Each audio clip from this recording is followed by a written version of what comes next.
ইরানে কি সত্যিই ইমাম মাহদী আলাইহিসসালাম আছেন? বর্তমান যুদ্ধের সাথে কি কোনো গোপন সম্পর্ক আছে? এই প্রশ্নগুলো এখন সারা বিশ্বের মুসলিমদের মনে ঘুরপাক খাচ্ছে। কেউ বলছে সবকিছু কিয়ামতের আলামত, আবার কেউ বলছে এটা শুধু রাজনৈতিক সংঘাত। কিন্তু ইসলামের দৃষ্টিতে বিষয়টা অন্যরকম। ইমাম মাহদী আলাইহিসসালাম সম্পর্কে হাদিসে কি বলা আছে? তিনি কি এখন পৃথিবীতে আছেন, নাকি এখন আগমন করেননি? আর যদি যুদ্ধ চলতেই থাকে, তাহলে কি কোনো ভবিষ্যৎ আছে? ইরান কি হারবে নাকি জিতবে? এই প্রশ্নের উত্তর শুধু আবেগ দিয়ে নয়, বরং কোরআন এবং সহিহ হাদিসের আলোকে বুঝতে হবে। আজকের এই ভিডিওটিতে আমরা জানব বাস্তব সত্য কি, আর কোনটি শুধু গুজব। ইসলামে ইমাম মাহদী আলাইহিসসালাম একজন গুরুত্বপূর্ণ ব্যক্তিত্ব, যিনি কিয়ামতের আগে পৃথিবীতে আগমন করবেন। সহিহ হাদিস অনুযায়ী তিনি নবী মুহাম্মদ সাল্লাল্লাহু আলাইহি ওয়াসাল্লামের বংশধর হবেন। তার নাম হবে মুহাম্মদ এবং পিতার নাম হবে আব্দুল্লাহ। তিনি পৃথিবীতে ন্যায় এবং সুবিচার প্রতিষ্ঠা করবেন। কিন্তু গুরুত্বপূর্ণ বিষয় হলো, কোথাও বলা নেই যে তিনি এখন ইরানে অবস্থান করছেন। কিছু মতবাদে বলা হয় তিনি লুকিয়ে আছেন, কিন্তু সুন্নি ইসলামের মতে তিনি এখনও প্রকাশ্যে আসেননি। তার আগমন হবে নির্দিষ্ট সময় এবং পরিস্থিতিতে। তাই বর্তমানে কাউকে ইমাম মাহদী বলে দাবি করা অধিকাংশ আলেমের মতে ভুল এবং বিভ্রান্তিকর।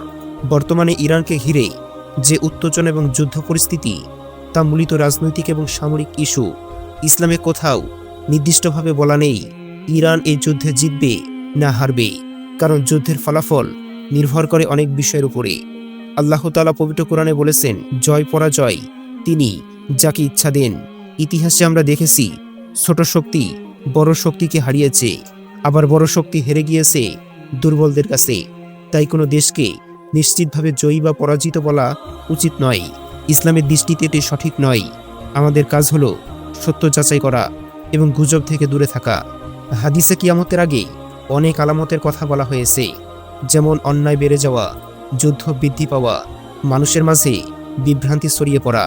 বর্তমানে পৃথিবীর পরিস্থিতি দেখলে অনেক কিছুই সে আলামতের সাথে মিলে যায়। কিন্তু মনে রাখতে হবে, প্রত্যেক যুদ্ধ বা ঘটনা কিয়ামতের সরাসরি ইঙ্গিত নয়।